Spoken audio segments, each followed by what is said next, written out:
सहनाववतु सहनौ भुनक्तु सह वीर्यङ्करवावहै तेजस्विनावधीतमस्तु मा विद्विषावहै। ॐ शान्ति शान्ति शान्तिः। ॐ नारायणं पद्मभुवं वसिष्ठं शक्तिं च तत्पुत्रपराशरं च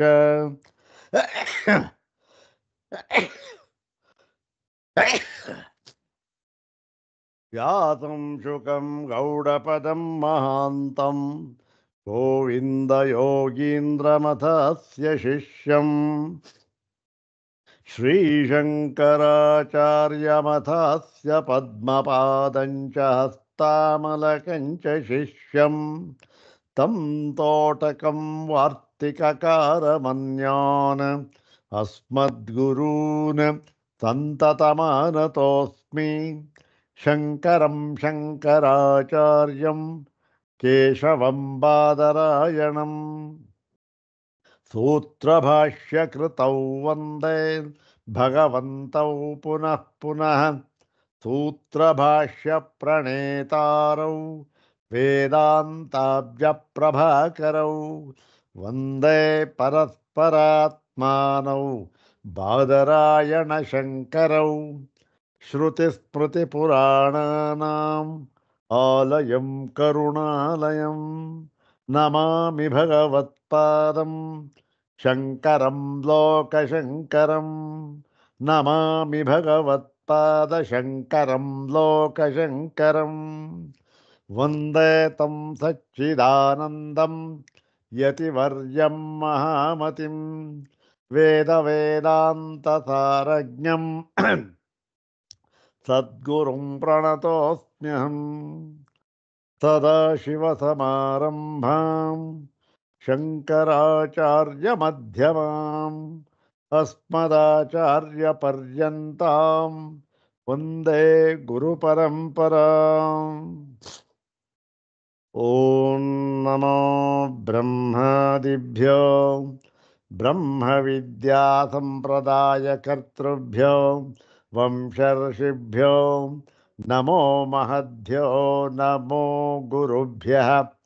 सर्वोपप्लवरहितः प्रज्ञानघनः प्रत्यगर्थो ब्रह्मैवाहमस्मि ब्रह्मैवाहमस्मि।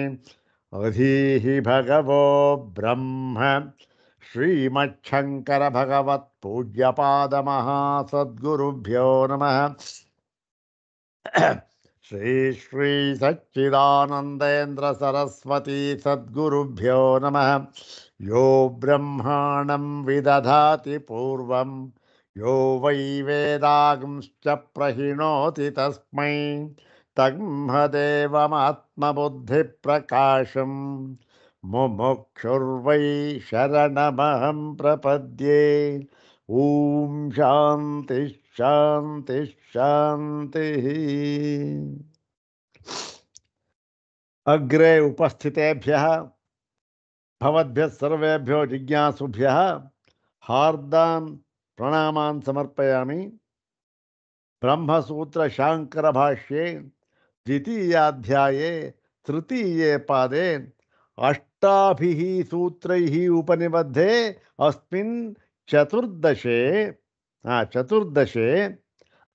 कर्तृधिकरणे तदुपनिबद्धं प्रथमं सूत्रम्।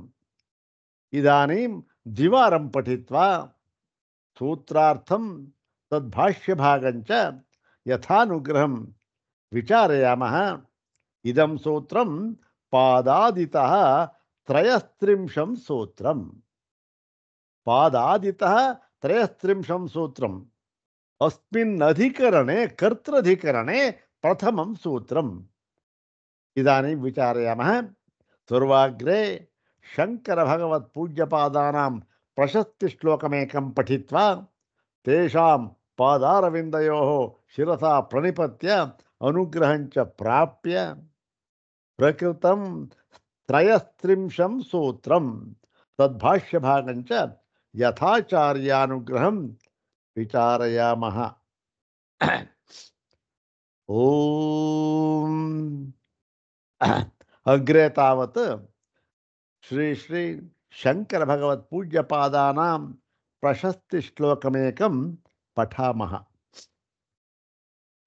ಓಂ ವಿಮಥ್ಯ ವೇದೋದಧಿತಃ ಸಮುದ್ಧೃತಂ ಸುರೈರ್ಮಹಾಬ್ಧೇಸ್ತು ಮಹಾತ್ಮನಾ ಯಥಾ ತಥಾಮೃತಂ ಜ್ಞಾನಮಿದಂ ಹಿ ಯೇನ ಪುರಾ ನಮಃ ಶಂಕರ ಸೌಮ್ಯಜಾಯ. ಓಂ ವಿಮಥ್ಯ ವೇದೋದಧಿತಃ ಸಮುದ್ಧೃತಂ ಸುರೈರ್ಮಹಾಬ್ಧೇಸ್ತು ಮಹಾತ್ಮನಾ ಯಥಾ ತಥಾಮೃತಂ ಜ್ಞಾನಮಿದಂ ಹಿ ಯೇನ ಪುರಾ ನಮಃ ಶಂಕರ ಸೌಮ್ಯಜಾಯ. ತಥಾಮೃತಂ ಜ್ಞಾನಮಿದಂ ಹಿ ಯೇನ ಸಮುದ್ಧೃತಂ ಪುರಾ ನಮಃ ಶಂಕರ ಸೌಮ್ಯಜಾಯ. ಅಥ ಶ್ರೀಮಚ್ಛಂಕರ ಭಗವತಃ ಕೃತೌ ಶಾರೀರಕಮೀಮಾಂಸಾ ಭಾಷ್ಯೆ ದ್ವಿತೀಯೇ ಅವಿರೋಧಾಧ್ಯಾಯೇ ತೃತೀಯೇ ಪಾದೇ ಚತುರ್ದಶಂ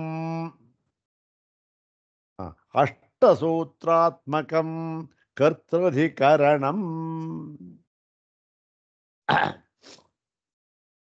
ಇದಾನೀಂ ತಸ್ಮಿನ್ ಅಧಿಕರಣೆ ಉಪನಿಬದ್ಧಾನಿ ಸರ್ವಾಣಿ ಸೂತ್ರಾಣಿ ಏಕವಾರಂ ಪಠಾಮಃ. ಓಂ ಕರ್ತಾಶಾಸ್ತ್ರಾರ್ಥವತ್ವಾತ್, ಓಂ ವಿಹಾರೋಪದೇಶಾತ್, ಓಂ ಉಪಾದಾನಾತ್, ಓಂ ವ್ಯಪದೇಶಾಚ್ಚ ಕ್ರಿಯಾಯಾಂ ನ ಚೇನ್ನಿರ್ದೇಶ ವಿಪರ್ಯಯಃ, ಓಂ ಉಪಲಬ್ಧಿವದ ನಿಯಮಃ, ಓಂ ಶಕ್ತಿ ವಿಪರ್ಯಯಾತ್, ಓಂ ಸಮಾಧ್ಯಭಾವಾಚ್ಚ. ಇವು ಈ ಕರ್ತೃಧಿಕರಣದಲ್ಲಿ ಉಪನಿಬದ್ಧವಾಗಿರತಕ್ಕಂತಹ 8 ಸೂತ್ರಗಳು. ಈ ಕರ್ತೃಧಿಕರಣ ಅಂತ ಏನು ಮುಂದೆ ಇವಾಗ ಬಂದಿದೆಯಲ್ಲ, ಅದು ಹಿಂದಿನ ನಮ್ಮ ಅಧಿಕರಣ ಇತ್ತಲ್ಲ, ಯಾವುದು ಈ ಉತ್ಕ್ರಾಂತಿಗತ್ಯಧಿಕರಣ ಅಂತ ನಾವು ನೋಡಿದ್ದೇವಲ್ಲ, ಅದಕ್ಕೆ ಸಂಬಂಧಪಟ್ಟ ಅಧಿಕರಣವೇ ಆಗಿದೆ ಇದು. ಅದಕ್ಕೆ ಸಂಬಂಧಪಟ್ಟ ಅಧಿಕರಣವೇ ಆಗಿದೆ. ಈಗ ಅದಕ್ಕೆ ಸಂಬಂಧಪಟ್ಟ ಅಧಿಕರಣವೇ ಆಗಿದ್ದರೆ ಇದನ್ನ ಅಂದರೆ ಈ 8 ಸೂತ್ರಗಳನ್ನು ಬೇರೊಂದು ಅಧಿಕರಣದಲ್ಲಿ ಅಡಕ ಮಾಡಿ ಹೇಳುವ ಅಗತ್ಯ ಏನಿತ್ತು ಅಂತಕ್ಕಂಥ ಪ್ರಶ್ನೆ ಬರುತ್ತೆ. ಹೌದು ತಾನೆ? ಈಗ ಒಂದು ಅಧಿಕರಣ ಅಂತಂದರೆ ಅದರಲ್ಲಿ ಯಾವ ವಿಷಯ ಇದೆಯಲ್ಲ ಅದೆಲ್ಲವೂ ಕೂಡ ಅಡಕವಾಗಿರ್ತಕ್ಕಂಥದ್ದು ಒಂದು ಅಧಿಕರಣ. ಈಗ ಹಿಂದಿನ ಆ ಒಂದು ಉತ್ಕ್ರಾಂತಿಗತ್ಯ ಅಧಿಕರಣದಲ್ಲಿ ಇರತಕ್ಕಂಥ ವಿಷಯವನ್ನೇ ಇಲ್ಲಿನೂ ತೆಗೆದುಕೊಂಡು ಅದರ ವಿಚಾರವನ್ನೇ, ಯಾವುದರ ವಿಚಾರವನ್ನ, ಅಲ್ಲಿ ಏನು ವಿಚಾರ ತೆಗೆದುಕೊಂಡಿತ್ತು? ಜೀವನ ವಿಚಾರವನ್ನ. ಜೀವ ಅಣುಪರಿಮಾಣ ಎಂಬತಕ್ಕಂಥ ಪೂರ್ವಪಕ್ಷವನ್ನ ಹಾಕಿ ಅದಕ್ಕೆ ಸಮಾಧಾನವನ್ನು ಕೂಡ ಹೇಳಿ ಅದರ ಸಿದ್ಧ ಮಾಡಿತ್ತು. ಇಲ್ಲಿಯೂ ಕೂಡ ಜೀವನ ಅವನ ಸ್ವರೂಪವನ್ನೇ ಹೇಳ್ತಕ್ಕಂಥ ಒಂದು ಅಧಿಕರಣ ಇದು ಕೂಡ. ಏನಿಲ್ಲಿ ಸ್ವರೂಪ ಹೇಳಿದ್ದಾರೆ? ಅಲ್ಲಿ ಜೀವನ ಪರಿಮಾಣವನ್ನು ಕುರಿತು ಚರ್ಚೆ ಮಾಡಿದ್ದರೆ ಇಲ್ಲಿ ಜೀವನ ವ್ಯವಹಾರವನ್ನು ಕುರಿತು ಚರ್ಚೆ ಮಾಡಿದ್ದಾರೆ, ಪ್ರಕರಣವನ್ನು ಕುರಿತು ಚರ್ಚೆ ಮಾಡಿದ್ದಾರೆ, ಅವನ ಪ್ರಕಾರವನ್ನು ಕುರಿತು ಚರ್ಚೆ ಮಾಡಿದ್ದಾರೆ. ಒಟ್ಟಲ್ಲಿ ಯಾರಿಗೆ ಸಂಬಂಧಪಟ್ಟಿದ್ದು? ಜೀವನಿಗೆ ಸಂಬಂಧಪಟ್ಟಿದ್ದೆ. ಅಲ್ಲಿ ಅವನ ಪರಿಮಾಣ ಎಷ್ಟು ಅಂತ ವಿಚಾರ ಮಾಡಿದ್ದಾರೆ. ಇಲ್ಲಿ ಜೀವನ ವ್ಯವಹಾರ ಏನು, ಅವನು ಯಾರವನು, ಕರ್ತೃ ಅಂತಕ್ಕಂಥದ್ದು ವಿಚಾರ ಮಾಡಿದ್ದಾರೆ. ಜೀವನ ಕರ್ತೃ. ಅಂದರೆ ಏನು? ಎಲ್ಲದಕ್ಕೂ ಕೂಡ ಅವನೇ ಭಾಗಿ, ಅವನೇ ಮಾಡುವಂತಹವನು. ಮತ್ತೆ ಯಾವಾಗ ಮಾಡಿದ ಮೇಲೆ ಫಲವನ್ನು ಅನುಭವಿಸುವವನು ಅವನು. ಆದರೆ ಆ ಮಾಡಿದ ಕರ್ಮ ಇದೆಯಲ್ಲ, ಜೀವನ ಮಾಡಿರ್ತಾನಲ್ಲ, ಅದಕ್ಕೆ ಫಲ ಕೊಡಬೇಕಲ್ಲ. ಅದಕ್ಕೆ ಫಲ ನೋಡಿ, ಯಾವ ಕರ್ಮಕ್ಕೆ ಯಾವಾಗ ಎಷ್ಟು ಫಲವನ್ನು ಕೊಡಬೇಕು ಅಂತ ಒಂದು ತೀರ್ಮಾನವನ್ನು ಮಾಡತಕ್ಕಂತಹವನು ಯಾರು? ಅವನು ಪರಮಾತ್ಮ. ಕರ್ಮಕ್ಕೆ ಫಲ ಶತಸಿದ್ಧ. ಕರ್ಮವನ್ನು ಮಾಡಿದ ಮೇಲೆ ಫಲವನ್ನು ಅನುಭವಿಸಲೇಬೇಕು. ಈಗ ಈ ಒಂದು ಜನ್ಮದಲ್ಲಿ ಬೇಕಾದಷ್ಟು ಕರ್ಮವನ್ನು ಮಾಡಿರ್ತಾನೆ, ಹೌದ್ ತಾನೆ? ಅದು ಎಂಥೆಂಥ ಕರ್ಮಗಳಿರುತ್ತೆ. ಒಟ್ಟಿನಲ್ಲಿ ಪುಣ್ಯ ಕರ್ಮಗಳು ಇರಬಹುದು, ಪಾಪ ಕರ್ಮಗಳು ಇರಬಹುದು, ಎರಡೂ ಇರುತ್ತೆ, ಇಲ್ಲ ಅಂತ ಹೇಳೋದಕ್ಕಾಗೋದಿಲ್ಲ. ಅದಕ್ಕೆ ಪುಣ್ಯ ಕರ್ಮಗಳಿಗೆ ಯಾವಾಗ ಫಲ ಕೊಡಬೇಕು, ಪಾಪ ಕರ್ಮಗಳಿಗೆ ಯಾವಾಗ ಫಲ ಕೊಡಬೇಕು, ಇವನು ಕರ್ಮ ಮಾಡಿದ್ದಲ್ಲ ಅದೇ ಒಂದು ವ್ಯವಸ್ಥೆಯಲ್ಲಿ ಫಲವನ್ನು ಕೊಡಬೇಕಾ? ಏನು ಈ ಕರ್ಮ ಮಾಡಿದ್ಮೇಲೆ ಅದು, ಅದಾದ್ಮೇಲೆ ಅದು ಮಾಡಿದ್ದ, ಹಾಗೆ ಫಲವನ್ನು ಕೂಡ ಹಾಗೆ ಕೊಡಬೇಕಾ? ಅದು ಇಲ್ಲ. ಈಗ ಮಾಡಿದ್ದ ಒಂದು ಕರ್ಮ ಏನಿದೆ ಅದರ ಫಲವನ್ನ ಇನ್ನು 4 ಜನ್ಮ ಆದ ಮೇಲೆ ಕೊಡಬಹುದು ಬೇಕಾದ್ರೆ ಭಗವಂತ. ಅದಕ್ಕೆ ಈ ಕರ್ಮಕ್ಕೆ ಫಲವನ್ನು ಕೊಡತಕ್ಕಂಥದ್ದು, ಯಾವಾಗ ಫಲವನ್ನು ಕೊಡಬೇಕು, ಎಷ್ಟು ಫಲವನ್ನು ಕೊಡಬೇಕು, ಯಾವ ಜನ್ಮದಲ್ಲಿ ಕೊಡಬೇಕು, ಇವೆಲ್ಲ ಇರುತ್ತೆ. ಅವೆಲ್ಲ ತೀರ್ಮಾನ ಮಾಡತಕ್ಕಂಥವನು ಪರಮಾತ್ಮ. ಇರಲಿ, ಒಟ್ಟಿನಲ್ಲಿ ಕರ್ತೃ ಯಾರು? ಜೀವ ಅಂತಕ್ಕಂಥದ್ದು. ಹಿಂದೆನೂ ಕೂಡ ಜೀವ ಅವನ ಪರಿಮಾಣವನ್ನು ಕುರಿತು ಚರ್ಚೆ ಮಾಡಿತ್ತು. ಇಲ್ಲಿ ಅವನ ವ್ಯಾಪಾರವನ್ನು ಕುರಿತು ಚರ್ಚೆ ಮಾಡಿದ್ದಾರೆ ಅಷ್ಟೇ. ಅಧಿಕರಣ ಯಾತಕ್ಕೆ ಬೇಕಿತ್ತು ಅಂದರೆ, ಇಲ್ಲಿ ಇನ್ನೊಂದು ವಿಚಾರ ಹೇಳಬೇಕು. ಕೆಲವರು ಈ ದರ್ಶನಕಾರರು ಏನು ಮಾಡಿರ್ತಾರೆ, ಅಲ್ಲ, ದರ್ಶನಕಾರರು ಅಂತ ಅನ್ನೋದಕ್ಕಿಂತ ಭಾಷ್ಯಕಾರರು, ಈ ಸೂತ್ರಕ್ಕೆ ಭಾಷ್ಯವನ್ನು ಬರೆದಿದ್ದಾರಲ್ಲ, ಕೆಲವರು ಭಾಷ್ಯಕಾರರು ಹೀಗೆ ಏನು ಮಾಡಿರ್ತಾರೆ, ಈ ಕರ್ತೃಧಿಕರಣ ಮತ್ತು ಉತ್ಕ್ರಾಂತಿ ಗತ್ಯಧಿಕರಣ ಎರಡು ಸೇರಿಸಿ ಒಂದನ್ನೇ ಮಾಡಿರಬಹುದು. ಅದಕ್ಕೇನು ಆಕ್ಷೇಪಣೆ ಆಗಲಿ ತಪ್ಪು ಅಂತ ಏನೂ ಹೇಳೋ ಹಾಗಿಲ್ಲ. ಹಾಗಾಗಿ ಅವರ ಲೆಕ್ಕದಲ್ಲಿ ಏನಾಗತ್ತೆ, ಶಂಕರ ಭಗವತ್ಪಾದರ ವಿಭಾಗದ ಪ್ರಕಾರ ಬ್ರಹ್ಮಸೂತ್ರಗಳಲ್ಲಿ 191 ಅಧಿಕರಣಗಳು ಇವೆ. 191 ಅಧಿಕರಣ. ಈ ಬೇರೆಯವ್ರ ಪ್ರಕಾರ ಕೆಲವನ್ನು ಸೇರಿಸಿದ್ದಾರೆ, ಕೆಲವನ್ನ ಬಿಡಿಸಿದ್ದಾರೆ. ಹಾಗಾಗಿ 191ಕ್ಕಿಂತ ಸ್ವಲ್ಪ ಒಂದೋ ಎರಡೋ ಜಾಸ್ತಿ ಆಗ್ಬೋದು, ಅಥವಾ ಒಂದೆರಡೋ ಕಮ್ಮಿ ಆಗ್ಬೋದು. ಸೂತ್ರನೂ ಅಷ್ಟೇ. 552 ಸೂತ್ರ ಅಂತ ನಾವು ಹೇಳ್ತೇವಲ್ಲ, ಅದೇನು 552 ಸೂತ್ರ ಅಂತಕ್ಕಂಥದ್ದು ಸದಾಕಾಲಕ್ಕೂ ಸಾರ್ವತ್ರಿಕ ಅಲ್ಲ. ಅದು 550 ಸೂತ್ರಗಳು ಅಂತಕ್ಕಂಥದ್ದು ಶಂಕರ ಭಗವತ್ಪಾದರ ವಿಭಾಗ ಕ್ರಮ ಇದೆಯಲ್ಲ, ಅದರ ಪ್ರಕಾರ 552 ಸೂತ್ರಗಳು. ಆದರೆ ಕೆಲವರು ಏನು ಮಾಡಿರ್ತಾರೆ, ಒಂದೊಂದು ಸೂತ್ರನ ಅದನ್ನ ಒಡೆದು 2 ಸೂತ್ರ ಮಾಡಿರ್ತಾರೆ. ತದರನ್ಯತ್ವಮಾರಂಭಣ ಶಬ್ದಾದಿಭ್ಯ ಅಂತ ಒಂದು ಸೂತ್ರ ಇರುತ್ತೆ, ಅದನ್ನ 2 ಮಾಡಬಹುದು. ತದನನ್ಯತ್ವಂ ಒಂದು ಸೂತ್ರ, ಇನ್ನೊಂದು ಸೂತ್ರ ಆರಂಭಣ ಶಬ್ದಾದಿಭ್ಯ ಅಂತ ಮಾಡಬಹುದು. ಏನು ತಪ್ಪೇನಿಲ್ಲ. ಹಾಗಾಗಿ ಅವರ ಪ್ರಕಾರ 550ಗೆ ಜಾಸ್ತಿ ಆಗ್ಬೋದು, ಕಮ್ಮಿ ಆಗ್ಬೋದು. ಆ ರೀತಿ ನೋಡಿದಾಗ ಆಚಾರ್ಯ ಮಧ್ವರು ಅವರು ವಿಭಾಗ ಮಾಡಿದಾಗ ಕಮ್ಮಿ ಬರಬಹುದು, ಸಾಮಾನ್ಯರು ಮಾಡಿದಾಗ ಜಾಸ್ತಿ ಬಂದಿರಬಹುದು, ಹೀಗೆ ಇರಬಹುದು. ಅದನ್ನೇನೂ ಇಲ್ಲ. ಒಟ್ಟು ಇಲ್ಲಿ ಏನಾಗಿದೆ, ಆಚಾರ್ಯರು ಶಂಕರ ಭಗವತ್ಪಾದರು ಎರಡನ್ನು ಬೇರೆ ಅಧಿಕರಣವನ್ನಾಗಿ ಮಾಡಿದ್ದಾರೆ. ಯಾತಕ್ಕೆ ಮಾಡಿದ್ದಾರೆ ಅಂತಂದರೆ ನೋಡಿ, ಇಲ್ಲಿ ಇವರ ಪರಮ ಗುರಿ ಏನು? ಬ್ರಹ್ಮದ ಏಕಮೇವಾದ್ವಿತೀಯತ್ವವನ್ನು ಪ್ರತಿಪಾದನೆ ಮಾಡತಕ್ಕಂಥದ್ದು ಇವರ ಗುರಿ. ಹೌದಾನೆ? ಬ್ರಹ್ಮದ ಏಕಮೇವಾದ್ವಿತೀಯತ್ವವನ್ನು ಪ್ರತಿಪಾದನೆ ಮಾಡುವುದು ಇವರ ಗುರಿ. ಹಾಗಾಗಿ ಏನು ಮಾಡಿದ್ರು ನೋಡಿ, ಈ ಕರ್ತೃ, ಜೀವನ ಕರ್ತೃ, ಅಂತಕ್ಕಂಥದ್ದನ್ನು ಆ ಪರಿಮಾಣಕ್ಕೆ ಸೇರಿಸ್ಬಿಟ್ರೆ ಏನಾಗುತ್ತೆ, ಅಷ್ಟೊಂದು ಪ್ರಾಮುಖ್ಯತೆ ಬಂದ ಆಗಲಿಲ್ಲ. ಏನು, ಜೀವನ ಕರ್ತೃ ಅಂದ ಹಾಗೆ. ಇಲ್ಲಿ ಪ್ರಾಮುಖ್ಯಾತಕ್ಕೆ ಜೀವನು, ಜೀವನಿಗೆ ಕರ್ತೃ ಅಂದರೆ ಜೀವನಿಗೆ ಕರ್ತೃತ್ವ ಅಂತ ಬಂದಿರೋದು ಯಾತಕ್ಕೆ ಗೊತ್ತೇನಪ್ಪ? ಜೀವನ ನಿಜವಾಗಿಯೂ ಕೂಡ ಕರ್ತೃವಲ್ಲ. ಅವನಿಗೆ ಕರ್ತೃತ್ವ ಬಂದಿರತಕ್ಕಂಥದ್ದು ಯಾವುದರಿಂದ? ಉಪಾಧಿಯ ಮೂಲಕ ಅಂತ ಹೇಳಿ ಹಿಂದಿನ ಅಧಿಕರಣದಲ್ಲೂ ಅದನ್ನೇ ಹೇಳಿದರು. ಹೌದು ತಾನೆ? ಅವನಿಗೆ ಪರಿಮಾಣ ಉಪಾಧಿಯ ಮೂಲಕ ಪರಿಮಾಣವೇ ಹೊರತು ಜೀವನಿಗೆ ಅವನಿಗೆ ಸ್ವತಃ ಪರಿಮಾಣ ಇಲ್ಲವೇ ಇಲ್ಲ. ಮತ್ತು ಜೀವ ಅಂತಕ್ಕಂಥ ಒಂದು ತತ್ವವೇ ಮೊದಲಿಗೆ ಇಲ್ಲ. ಏನು, ಉಪಾಧಿಯಿಂದ ಕೂಡಿದ್ದಾಗ ಮಾತ್ರ ಅವನು ಜೀವ ಅಷ್ಟೇ. ಅವಿದ್ಯೋಪಾಧಿಕ ಇರ್ಬೋದು, ಇನ್ನೊಂದಾಗಿರ್ಬೋದು. ಹಾಗಾಗಿ ಜೀವ ಅಂತಕ್ಕಂಥ ಸ್ವತಂತ್ರವಾದ ತತ್ವವೇ ಇಲ್ಲ. ಇಲ್ಲೂ ಅದನ್ನೇ ಇಲ್ಲಿ ಏನು ಮಾಡಿದ್ದಾರೆ? ಕರ್ತೃತ್ವವನ್ನು ಬಾಧ ಮಾಡುವುದರಿಂದ ಏಕಮೇವಾದ್ವಿತೀಯತ್ವವನ್ನು ಇನ್ನೂ ಕೂಡ ಸ್ಪಷ್ಟವಾಗಿ ಇಲ್ಲಿ ಸ್ಥಾಪನೆ ಮಾಡಿದ್ದಾರೆ. ಅದಕ್ಕೋಸ್ಕರ ಇದನ್ನೇ ಒಂದು ಬೇರೆ ಅಧಿಕರಣ ಅಂತ ಮಾಡಿದ್ದಾರೆ. ಅದಕ್ಕೆ ಸೇರಿಸ್ಬೋದು, ಏನು ತಪ್ಪಿಲ್ಲ. ಪ್ರಾಮುಖ್ಯತೆ ಬರೋದಿಲ್ಲ.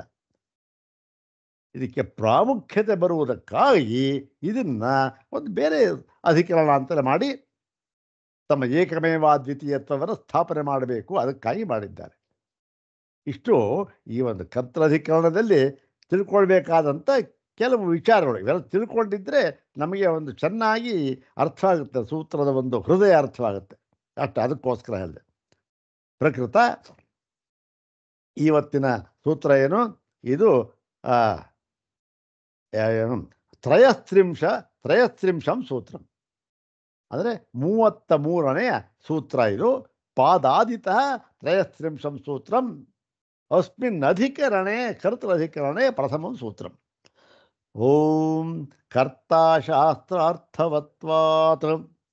ಓಂ ಕರ್ತಾಶಾಸ್ತ್ರಾರ್ಥವತ್ವಾತ್. ಪದ ವಿಭಾಗ ಸುಲಭವಾಗಿದೆ. ಕರ್ತ ಶಾಸ್ತ್ರಾರ್ಥವತ್ವಾತ್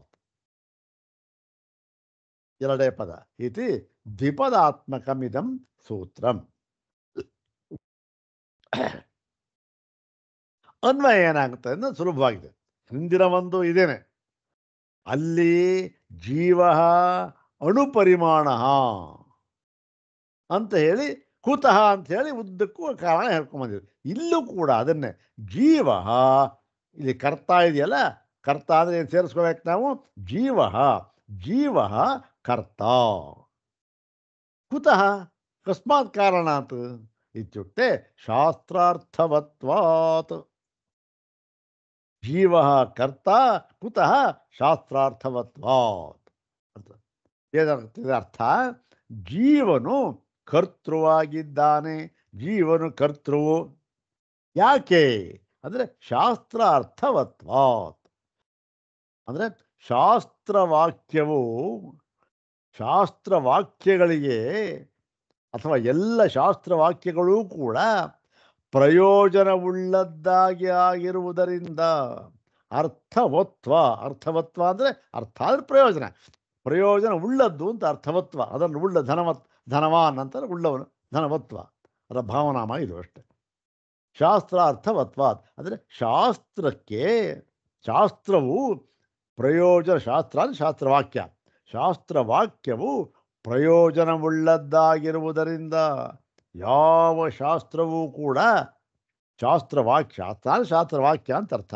ಶಾಸ್ತ್ರವಾಕ್ಯವೂ ಕೂಡ ನಿರರ್ಥಕವಾಗಿ ಪ್ರಯೋಗವಾಗಿಲ್ಲ. ಎಲ್ಲ ಶಾಸ್ತ್ರಾರ್ಥಕ್ಕೂ ಶಾಸ್ತ್ರವಾಕ್ಯಗಳಿಗೂ ಕೂಡ ಒಂದು ಅರ್ಥ ಇದ್ದೇ ಇದೆ. ಹೀಗಾಗಿ ಶಾಸ್ತ್ರದಲ್ಲಿ ಹೇಳಿದೆ ಏನಂತ? ಕರ್ತ, ಜೀವನು ಕರ್ತ ಅಂತ 1 ಸಾರಿ ಅಲ್ಲ, 2 ಸಾರಿ ಇಲ್ಲ, 100 ಸಾರಿ ಹೇಳಿದ್ದಾರೆ, 1000 ಸಾರಿ ಹೇಳಿದ್ದಾರೆ. ಆದ್ದರಿಂದ ಶಾಸ್ತ್ರವಾಕ್ಯ ಅಂತಂದೇನದು?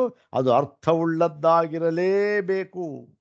ಆದ್ದರಿಂದ ಜೀವ ಕರ್ತ ಕುತಃ ಶಾಸ್ತ್ರಾರ್ಥವತ್ವಾತ್. ಶಾಸ್ತ್ರವಾಕ್ಯಕ್ಕೆ ಪ್ರಯೋಜನವಿರುವುದರಿಂದ, ಶಾಸ್ತ್ರವಾಕ್ಯವು ಪ್ರಯೋಜನವುಳ್ಳದ್ದಾಗಿರುವುದರಿಂದ ವ್ಯರ್ಥ ಅಲ್ಲ ಅದು. ಅಂತಂದರು. ಈಗ ಇದು ಇದು ಏನಾಯಿತು, ಇದು ಪೂರ್ವ ಪಕ್ಷ, ಇವೆಲ್ಲ ಸೂತ್ರಗಳು. ಇದರ ಮೇಲೆ ಚರ್ಚೆ ಮಾಡ್ತಾರೆ, ಸಿದ್ಧಾಂತವನ್ನು ಹೇಳ್ತಾರೆ. ಅಲ್ಲಿ ಏನು, ಜೀವ ಅಂತಕ್ಕಂತಹ ಒಬ್ಬ ಒಂದು ಸ್ವತಂತ್ರವಾದ ತತ್ವ ಇಲ್ಲವೇ ಇಲ್ಲ. ಇದ್ದಿದ್ದರೆ ಅದಕ್ಕೆ ಕರ್ತೃತ್ವ, ಭೋಕ್ತೃತ್ವ ಎಲ್ಲ ವ್ಯವಹಾರಗಳನ್ನು ಕೂಡ ಹಾಕಿಬಿಡ್ಬೋದಾಗಿತ್ತು.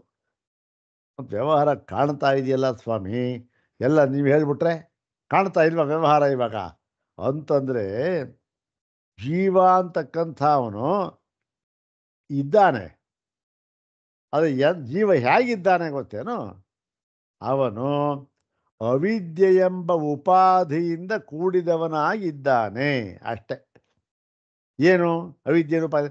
ಆ ಜೀವ ಅಂತ ಹೇಳ್ತಾ ಇದ್ದೇವಲ್ಲ, ಅವನು ಕರ್ತೃ, ಅವನು ಭೋಕ್ತೃ ಅಂತ. ಆ ಜೀವನ ಪರಮಾರ್ಥ ಸ್ವರೂಪ ನಮಗೆ ಅರ್ಥವಾಗಿಲ್ಲ.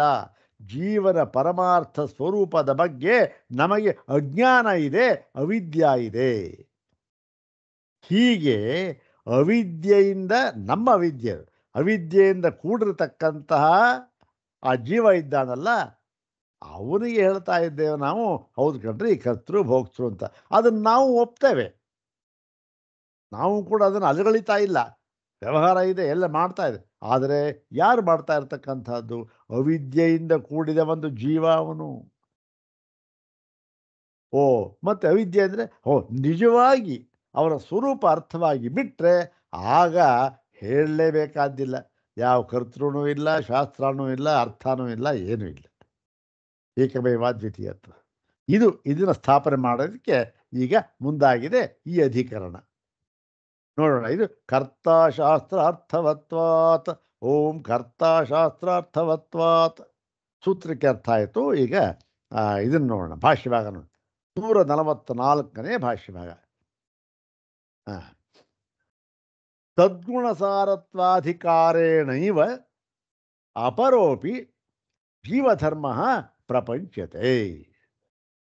ಏನು? ತದ್ಗುಣಸಾರತ್ವ ಅಧಿಕಾರ ಅಂದರೆ ಪ್ರಕರಣ ಅಂತ ಅಷ್ಟೇ ಅರ್ಥ ಇದೆ. ಏನು ಈ ತದ್ಗುಣ ಸಾರತ್ವ ಅಂದ್ರೇನು? ತದ್ಗುಣ ಸಾರತ್ವ ನಮಗೆಲ್ಲ ಗೊತ್ತಿದೆಯಲ್ಲ. ಯಾವುದು? ಬುದ್ಧಿಗುಣ ಸಾರತ್ವ ಅಂದ್ರೆ ಪ್ರಧಾನತ್ವ. ಅಂದ್ರೇನು? ಉಪಹಿತತ್ವ. ಬುದ್ಧಿಗುಣದಿಂದ ಉಪಹಿತನಾಗಿರ್ತಕ್ಕಂತಹ ಪ್ರಕರಣ ಹಿಂದೆ ಮಾಡಿತ್ತು. ಆ ಪ್ರಕರಣದಲ್ಲಿಯೇ ಏನಾಗಿದೆ? ಅಪರೋಪಿ ಜೀವಧರ್ಮ, ಜೀವನ ಇನ್ನೊಂದು ಧರ್ಮವನ್ನು. ಅಲ್ಲೇನು ಧರ್ಮ ಹೇಳಿತ್ತು? ಅಣುತ್ವ, ಪರಿಮಾಣವನ್ನು ಹೇಳಿತ್ತು. ಅಲ್ಲಿ ಧರ್ಮ ಹೇಳಿದ್ದು ಪರಿಮಾಣ ಧರ್ಮ. ಇಲ್ಲಿ ಇನ್ನೊಂದು ಧರ್ಮವನ್ನು ಹೇಳ್ತಾ ಇದ್ದೇವೆ. ಜೀವನ ಹೇಳಿ ಏನು ಮಾಡ್ತಾ ಇದ್ದೇವೆ? ಅದನ್ನು ಅಲ್ಲಗಳೆಯುತ್ತಾ ಇದ್ದೇವೆ ನಾವು ಅಂತಂದರೆ ಇದು ಶಾಸ್ತ್ರ ಅಂತ ಅರ್ಥ. ಅಲ್ಲಗಳೆಯುತ್ತಾ ಇದೆ. ಅಪರೋಪಿ ಜೀವಧರ್ಮ ಪ್ರಪಂಚತೆ. ಏನದು? ಯಾವ ಧರ್ಮ ಇಲ್ಲಿ ಹೇಳಿರತಕ್ಕಂಥದ್ದು ಅಂದರೆ, ಕರ್ತಾಚ ಅಯಂ ಜೀವ ಸ್ಯಾತ್. ಅಯಂ ಜೀವ ಕರ್ತ ಸ್ಯಾತ್. ನೋಡಿ, ಈ ಜೀವನು ಕರ್ತೃವಾಗಿರಬಹುದು, ಕರ್ತೃವಾಗಿಯೂ ಇರುತ್ತಾನೆ. ಇವ ಜೀವನ ಕರ್ತೃ, ಜೀವನೇ ಕರ್ತೃ. ಯಾಕೆ ಎಲ್ಲರ ಅನುಭವದಲ್ಲೂ ಇಲ್ವಾ? ಪ್ರತಿಯೊಬ್ಬನು ಏನು ಹೇಳ್ತಾನೆ? ಸ್ವಾಮಿ, ನಾನು ಮಾಡಿದೆ, ನಾನು ಮಾಡ್ತೇನೆ ಅಂತ ತಾನೇ ಹೇಳ್ತಾನೆ. ಅಲ್ಲಿಗೆ ನಾನು ಅಂದರೆ ಯಾರು? ನಾನು ಅಂತಂದರೆ ಈ ಜೀವ ಅಂತ ಅಷ್ಟೇ. ಜೀವನ ಕರ್ತೃತ್ವ ಅಂತಕ್ಕಂಥದ್ದು ಏನಾಗಿದೆ? ಅನುಭವ ವೇದ್ಯವಾಗಿದೆ, ಎಲ್ಲರಿಗೂ ಅನುಭವದಲ್ಲೂ ಇದೆ. ಮತ್ತು ಜೀವ ಜೀವ ಕರ್ತ ಸ್ಯಾತ್. ಜೀವನು ಕರ್ತೃ. ಕಸ್ಮಾತ್, ಯಾತಕ್ಕೆ, ಯಾವ ಕಾರಣದಿಂದ ಅಂದರೆ ಶಾಸ್ತ್ರಾರ್ಥವತ್ವ. ಏನು ಶಾಸ್ತ್ರಾರ್ಥವತ್ವ ಅಂದರೆ ಶಾಸ್ತ್ರವಾಕ್ಯವು ಅರ್ಥವುಳ್ಳದ್ದಾಗಿರುವುದರಿಂದ. ಅರ್ಥವತ್ವ, ಅರ್ಥವನ್ನು ಪ್ರಯೋಜನವನ್ನು ಉಳ್ಳದ್ದಾಗಿರುವುದರಿಂದ ಎಲ್ಲ ಶಾಸ್ತ್ರವಾಕ್ಯಗಳಿಗೂ ಕೂಡ ಪ್ರಯೋಜನ ಇದ್ದೇ ಇದೆ. ಆದ್ದರಿಂದ ಶಾಸ್ತ್ರ ಏನು ಹೇಳ್ತಾ ಇದೆ? ಜೀವನನ್ನ ಕರ್ತೃ ಅಂತ ಹೇಳ್ತಾ ಇದೆ. ಹಾಗಾಗಿ ಆ ವಾಕ್ಯಕ್ಕೆ ಪ್ರಯೋಜನ ಇದ್ದೇ ಇದೆ. ಅದರ ಆಧಾರದ ಮೇಲೆ ಜೀವನು ಕರ್ತೃ ಎಂಬ ತೀರ್ಮಾನವನ್ನು ಮಾಡಲಾಗಿದೆ. ಜೀವನ ಕರ್ತೃ ಅಂತ ಹೇಳಿ, ಮತ್ತು ಎಲ್ಲಿ ಏನು ಅಂತಂದರೆ ನೋಡಿ, ಪ್ರತಿಯೊಂದನ್ನು ಕೂಡ ಈ ವೇದ ಅಂತಕ್ಕಂಥದ್ದು ಏನಾಗಿದೆ, ಮುಖ್ಯವಾಗಿ 3 ತತ್ವಗಳ, ಮುಖ್ಯವಾಗಿ ಬೇಕಾದ ತತ್ವ ಇರುತ್ತೆ ವೇದಗಳಲ್ಲಿ, ಮುಖ್ಯವಾಗಿ 3 ತತ್ವಗಳನ್ನು ಹೇಳಿದ್ದಾರೆ. 3 ಯಾವುದದು? ಒಂದು ವಿಧಿಪರವಾಗಿರತಕ್ಕಂತಹ ವಾಕ್ಯಗಳು, ಇನ್ನೊಂದು ನಿಷೇಧ ಪರವಾಗಿರತಕ್ಕಂತಹ ವಾಕ್ಯಗಳು, ಮತ್ತೊಂದು ಅರ್ಥವಾದ ವಾಕ್ಯಗಳು.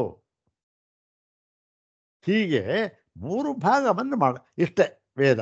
ಇದೇನು ಮುಖ್ಯವಾಗಿ ಸಾಧಾರಣದಿಂದ ಒಂದಿರು, ಇನ್ನು ಒಳಭಾಗಗಳು ಬೇಕಾದಷ್ಟು ಇವುಗಳು, ಅದು ಇರಲಿ ಪರವಾಗಿಲ್ಲ. ಇಷ್ಟು ಇದು ವಿಧಿ ಮತ್ತು ನಿಷೇಧ ಮತ್ತು ಅರ್ಥವಾದ. ವಿಧಿ ಅಂತಂದರೆ ಏನು? ಹೀಗೆ ಮಾಡು, ಹೀಗೆ ಮಾಡು ಅಂತ ಹೇಳಿರ್ತಕ್ಕಂಥದ್ದು. ನಿಷೇಧ ಅಂದರೆ ಏನು? ಇದು ಮಾಡತಕ್ಕದ್ದಲ್ಲ, ಇದು ಮಾಡತಕ್ಕದ್ದಲ್ಲ ಅಂತ ಹೇಳಿರ್ತಕ್ಕಂಥ.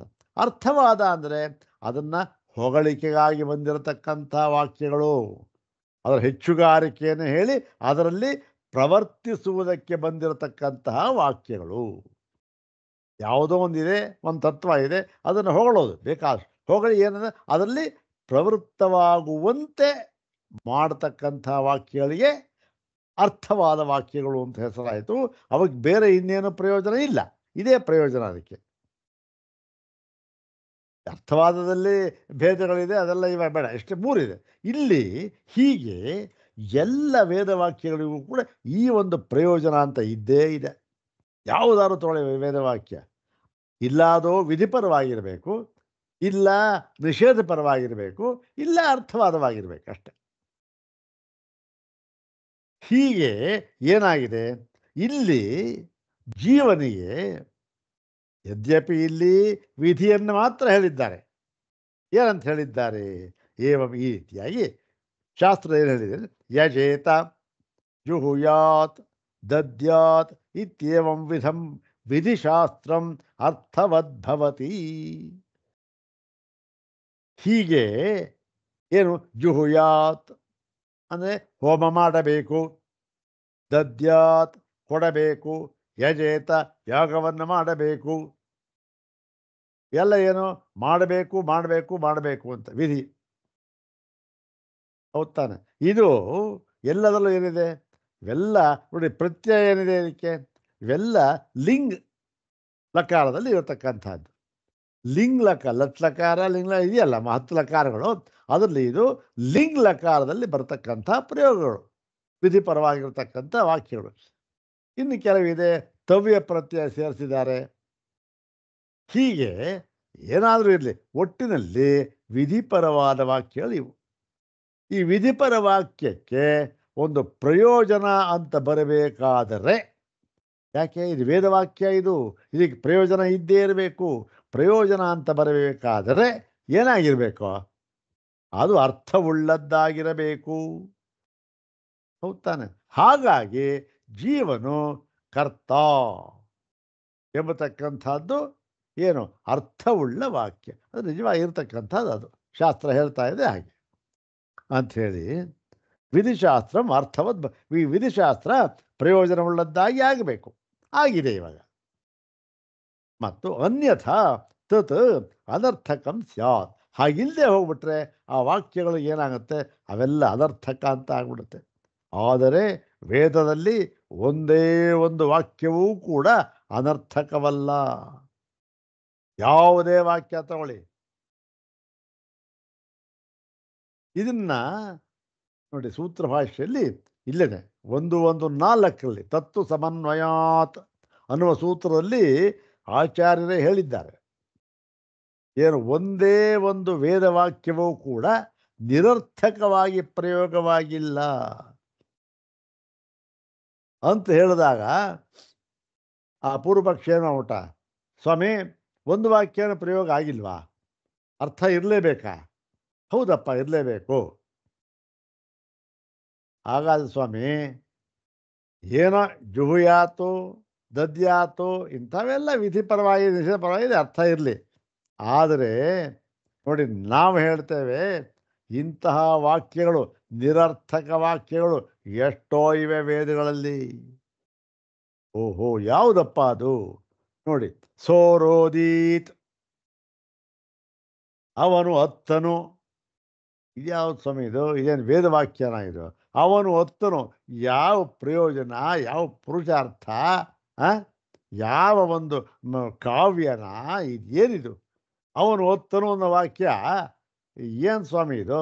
ಇದಕ್ಕೇನಾದ್ರು ಅರ್ಥ ಇದೆಯಾ ಇದಕ್ಕೆ ಅಂದ್ಬಿಟ್ಟ. ಎಲ್ಲಪ್ಪ ಅದು? ಸೋರೋದಿ ದ್ಯದರೋದಿ ತದ್ರುದ್ಧಸ್ಯ ರುದ್ರತ್ವಂ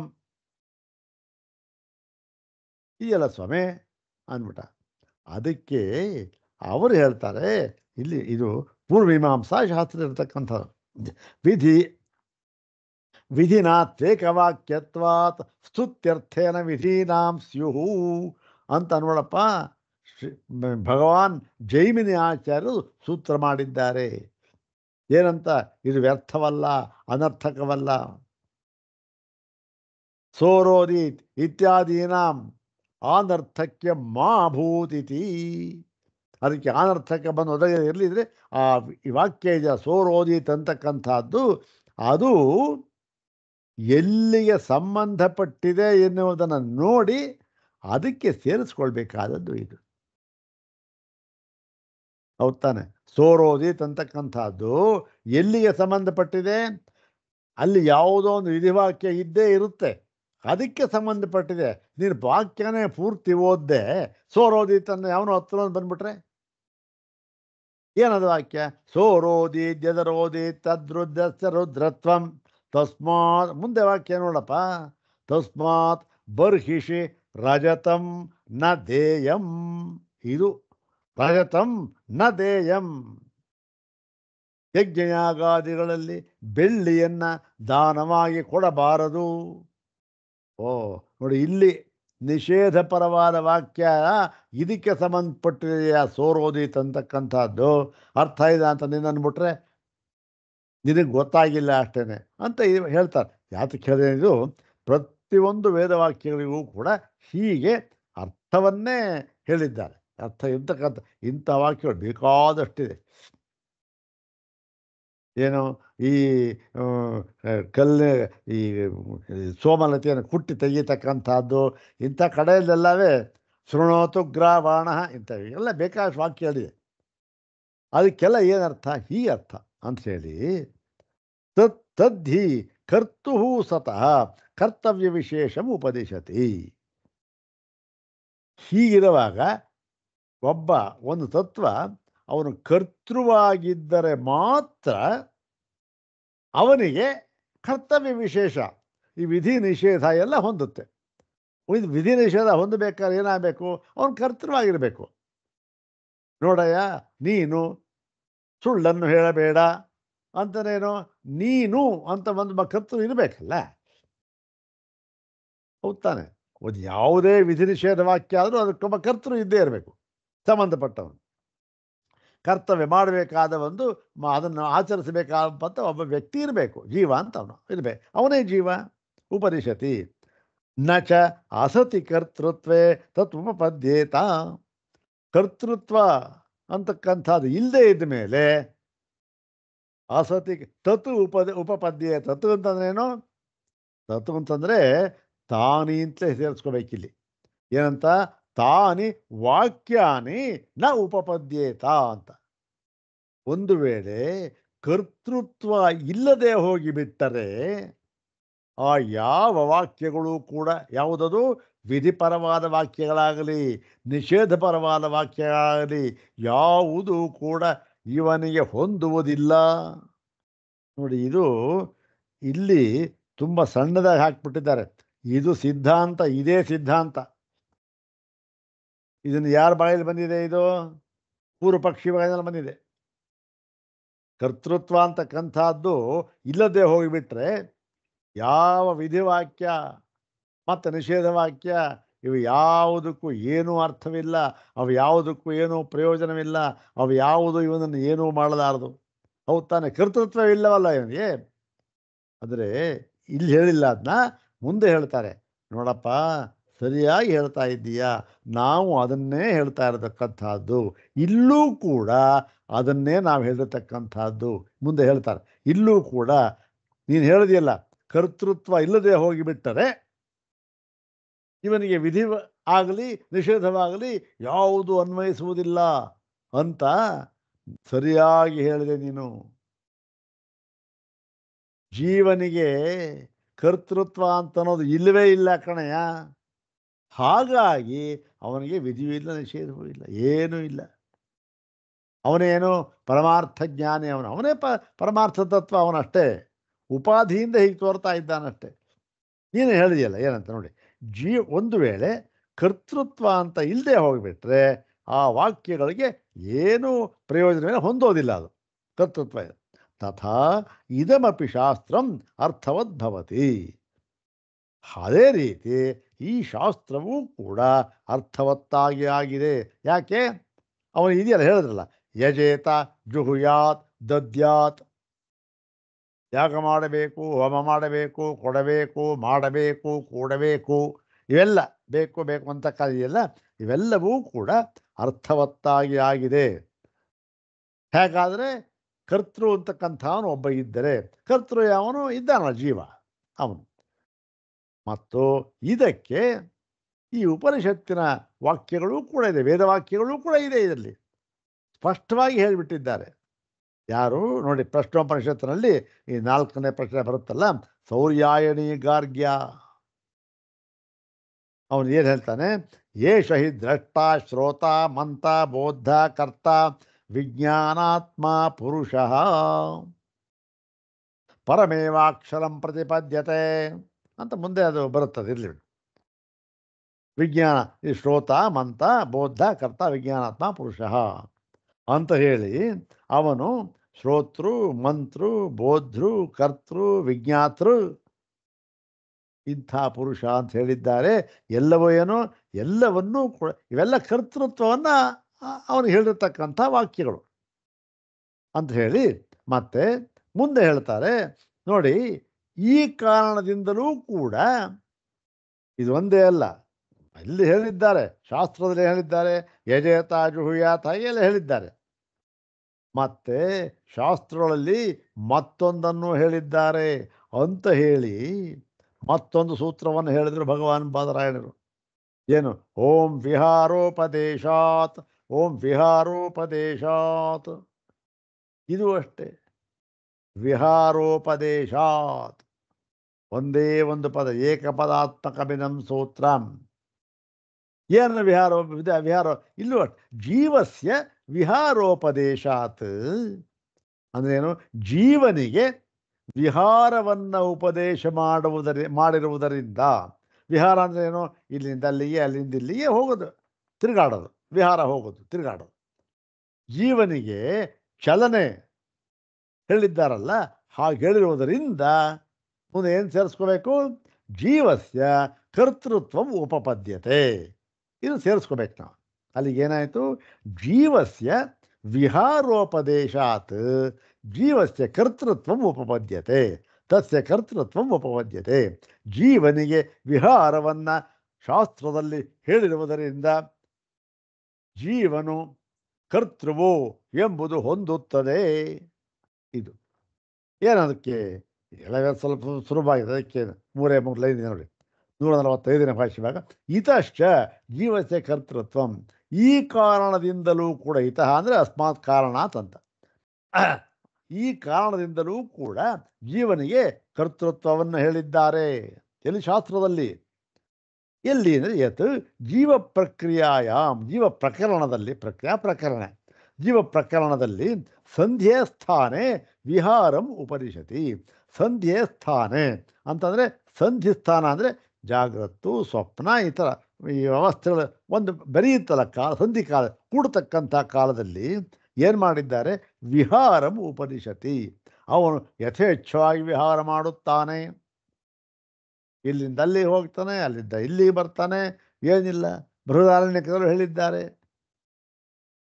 ಏನು, ಅವನು ಮಹಾಮತ್ಸ್ಯ, ಏನು ಈ ದಡದಿಂದ ಆ ದಡಕ್ಕೆ ಹೋಗ್ತಾನೆ, ಆ ದಡದಿಂದ ಈ ದಡಕ್ಕೆ ಹೋಗ್ತಾನೆ, ಎಲ್ಲ ಏನು ಮಾಡ್ತಾನೆ ವಿಹಾರ ಅಂತ ಹೇಳಿದ್ದಾರೆ. ಮತ್ತು ಏನಲ್ಲಿ ಸ ಈಯತೆ ಅಮೃತೋ ಯತ್ರ ಕಾಮಂ ಅಂಥೇಳಿ ಈಯತೆ ಅಂದರೆ ಅವನು ಹೋಗ್ತಾನೆ, ಇದು ಗತವಂತಕ್ಕಂಥದ್ದು. ಈಯತೆ ಯತ್ ಅಮೃತೋ ಯತ್ರ, ಎಲ್ಲಿ ಈ ಒಂದು ಅವನಿಗೆ ಕಾಮ ಅಂತಕ್ಕಂಥದ್ದು ಉಂಟಾಗುವುದೋ ಅಲ್ಲಿಗೆ ಏನಾಗ್ತಾ ಹೋಗ್ತಾನೆ. ಅಂದರೆ ತಾನು ಇಷ್ಟ ಆಯಿತು ಹೋದ ಅಷ್ಟೆ. ಹೀಗೇನಾಗಿದೆ, ಅವನಿಗೆ ವಿಹಾರವನ್ನು ಹೇಳಿದ್ದಾರೆ. ಎಲ್ಲಿ ಇದು ಬೃಹದಾರಣ್ಯಕ್ಕೆ ಮಾತ್ರ ಅಂತ. ಮತ್ತು ಇನ್ನೊಂದು ಬೃಹದಾರಣ್ಯ, ಅದರಲ್ಲಿ ಇನ್ನೊಂದು ವಾಕ್ಯವನ್ನು ಹೇಳಿದ್ದಾರೆ. ಇತಿ ಸ್ವೇ ಶರೀರೇ ಯಥಾ ಕಾಮಂ ಪರಿವರ್ತತೆ ಅಂತಂದರೆ, ಮತ್ತು ತನ್ನ ಶರೀರದಲ್ಲಿಯೂ ಕೂಡ ಅವನು ಯಥಾಕಾಮಂ ಅಂದರೆ ತನ್ನ ಒಂದು ಕಾಮಕ್ಕೆ, ಇಚ್ಛೆಗೆ ಅನುಗುಣವಾಗಿ ಅವನು ಪರಿವರ್ತತೆ ಸುತ್ತುತ್ತಾನೆ. ಇಲ್ಲಿಂದಲ್ಲಿ ಹೋಗ್ತಾನೆ, ಇಲ್ಲಿ ಬರ್ತಾನೆ, ಸುತ್ತಾನೆ, ತನ್ನ ಹೇಗೆ ಕಾಮ ಆಗುತ್ತೋ ಇಚ್ಛೆ ಆಗುತ್ತೋ ಹಾಗೆ ಅಂತ ಹೇಳಿ ಇಲ್ಲೂ ಕೂಡ ವಿಹಾರವನ್ನು ಹೇಳಿದ್ದಾರೆ. ವಿಹಾರ ಯಾರಿಗೆ ಹೇಳಿದ್ದಾರೆ? ಜೀವನಿಗೆ ಹೇಳಿದ್ದಾರೆ.